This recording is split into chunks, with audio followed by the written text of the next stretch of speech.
Imagine you're in San Francisco, 1954. You're walking down a quiet street. A beautiful woman smiles at you. She invites you to her apartment. You have a drink, and 20 minutes later, your entire world turns inside out. The walls are breathing. Colors are melting. Your voice is coming out of someone else's body. You don't know what's happening to you. But someone does. Someone is watching you right now. From behind a one-way mirror, men taking notes, cameras recording every move you make. You know who they are? The Central Intelligence Agency. And you are nothing but a lab rat. But before we open the door to that apartment, you need to understand what brought us here. In the early 50s, America was living in fear. The Cold War was at its peak. The Soviet Union and China were running brainwashing experiments. American prisoners of war in Korea appeared on television confessing to war crimes they never committed. You know what scared the CIA more than a nuclear bomb? The possibility that the enemy could control people's minds. So what did they do? In April 1953, CIA Director Allen Dulles approved a classified program. They called it MKUltra. 149 subprojects, an unlimited budget. One objective: total control over the human mind. And their first move? They spent $240,000 to buy the world's entire supply of LSD from a Swiss company called Sandoz. They wanted enough for 100 million doses. But when CIA officers arrived in Switzerland, Sandoz only had 10 grams. Not 10 kilograms, 10 grams. So they went to Eli Lilly, one of the largest pharmaceutical companies in America, and had them manufacture an unlimited supply. In secret, for the CIA. And the man who ran this entire nightmare? A chemist named Sidney Gottlieb. Born in the Bronx to Hungarian immigrant parents, a man with a club foot, rejected from military service. A stutter since childhood, a passion for folk dancing and growing roses. Insiders called him the poisoner-in-chief. He made pills, powders, and potions designed to kill without trace, including some meant for Fidel Castro. Here's a question for you. How does a man who poisons people for a living go home every night and water his flowers? Now let's go back to that apartment. In 1954, the CIA rented a place in San Francisco's Telegraph Hill neighborhood. The address? 225 Chestnut Street. From the outside, just another apartment. From the inside, a human testing laboratory. The walls were decorated with French paintings. The bar was stocked with the finest liquor. And the mirrors? They weren't regular mirrors. They were one-way glass. On one side, a mirror. On the other side, a window where CIA agents sat watching. And George White himself? He would sit on a portable toilet behind that glass, sipping martinis, scribbling notes for the CIA, watching everything. They named the operation Midnight Climax. And the man who ran it? George Hunter White, a former Federal Bureau of Narcotics agent and World War II veteran, the same man who helped take down mob boss Lucky Luciano. A big, loud, hard-drinking man who loved the thrill. The CIA gave him a fake name, Morgan Hall. And here's the twisted part. During the day, White worked as a federal agent keeping drugs off the streets. At night, he was handing them out to strangers for the CIA. But White didn't work alone. He had a team of women, prostitutes on the CIA payroll. Their job was simple and terrifying. Go to the bars, find men, lure them back to the apartment, and then slip it into his drink. The substance? LSD. The most powerful hallucinogenic drug known to man. Do you understand what's happening here? A government using brothels to drug its own citizens, not in a movie, in real life. Now let me ask you an important question. Who were the victims? They weren't soldiers. They weren't criminals. They weren't even enemies. They were ordinary men, workers, office employees, sailors on shore leave, businessmen on work trips. They walked into an apartment thinking it was a date and walked out, if they walked out at all, with psychological damage that would never heal. Some of them didn't understand what happened to them for years. Imagine waking up the next morning not knowing if what you experienced was real or a nightmare. And here's the worst part. It didn't stay inside the apartment. George White and his team started expanding. They began slipping LSD into people's drinks at restaurants, at bars, even at beaches. Anyone, anywhere, anytime. No reason, no consent, no mercy. And you're asking yourself right now, did any of them die? The answer is yes. On November 19th, 1953, months before midnight climax began, a group of Army scientists sat down for drinks at a retreat in Maryland. One of them was Frank Olson, a microbiologist, father of 3, a quiet man who worked in biological weapons research. That evening, Sidney Gottlieb, yes, the same man, handed them a cocktail, a normal-looking drink, except it wasn't normal. It was laced with LSD. Frank didn't know. He didn't consent. He wasn't asked. Over the next 9 days, Frank changed. He became anxious, paranoid. He started saying strange things. His colleagues noticed. The CIA noticed. So what did they do? Did they take him to a hospital? Did they apologize? No.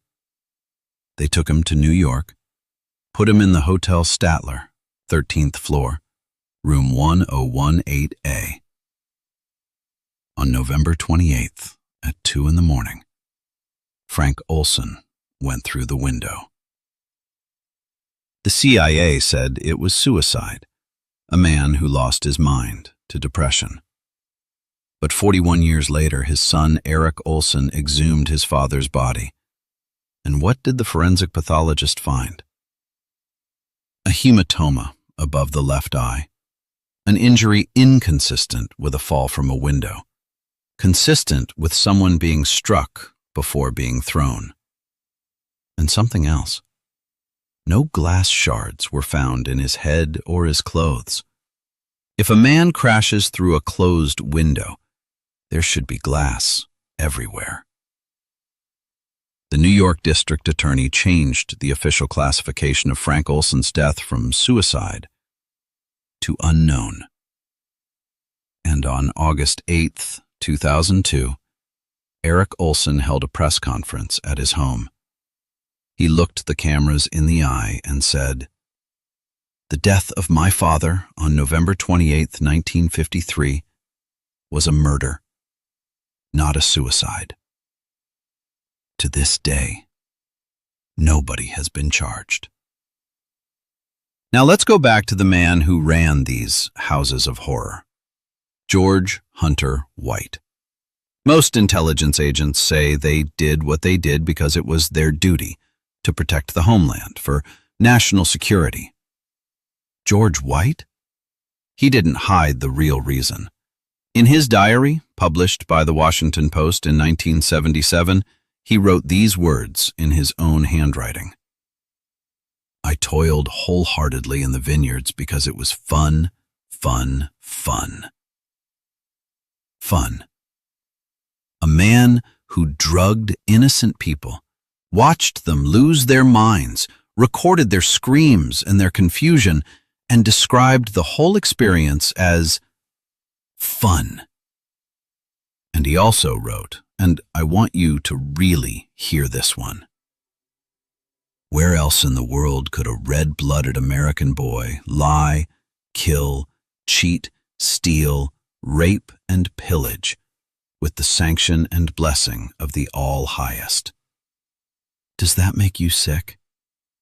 It should, because what you're hearing isn't a movie script. These are the actual words of a real man who wrote them with his own hand. But Operation Midnight Climax was just one piece of a much larger puzzle.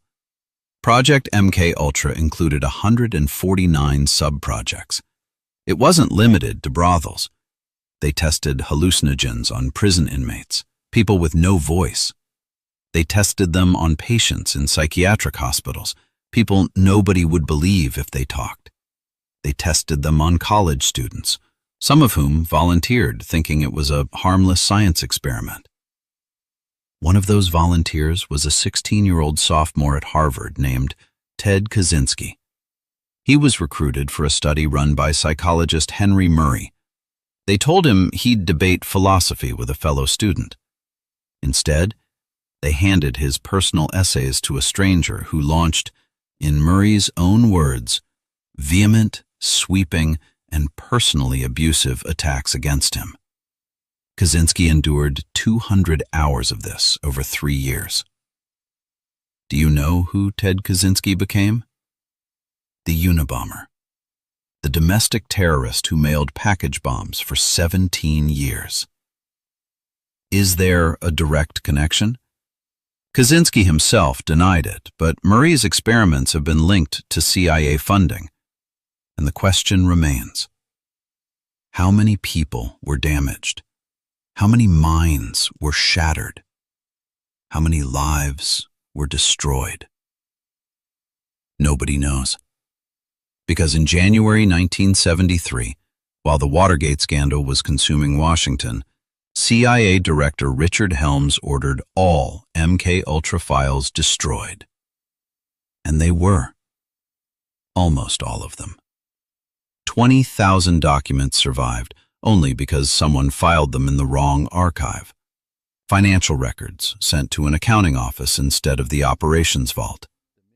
The only reason we know any of this is a filing error. In 1974, investigative journalist Seymour Hersh published a bombshell report in the New York Times exposing the CIA for spying on American citizens and conducting unauthorized drug experiments on them. The article blew the lid off everything. In 1975, the U.S. Senate formed the Church Committee to investigate, and for the first time, the American government officially admitted that MKUltra existed. President Gerald Ford personally apologized to Frank Olson's family. They paid them $750,000. But let me ask you something. Can $750,000 buy back a father? Can it erase what happened in that room at the Hotel Statler? Nobody was prosecuted. Nobody went to prison. Sidney Gottlieb, the mastermind, negotiated immunity in exchange for his testimony. Then he and his wife traveled the world for 2 years. Australia, Africa, India. He even ran a leper hospital in India for a few months. Then he settled down in a cabin in rural Virginia, no running water, where he raised goats, meditated at dawn, and practiced folk dancing. I'm not joking. A man born with a club foot who stuttered his whole life. After retiring from destroying minds, he got a master's degree in speech therapy, and he spent his final years dancing. He died on March 7th, 1999, never charged with a single crime. That's the ending. The poisoner-in-chief died in peace. Now, I know what you're thinking.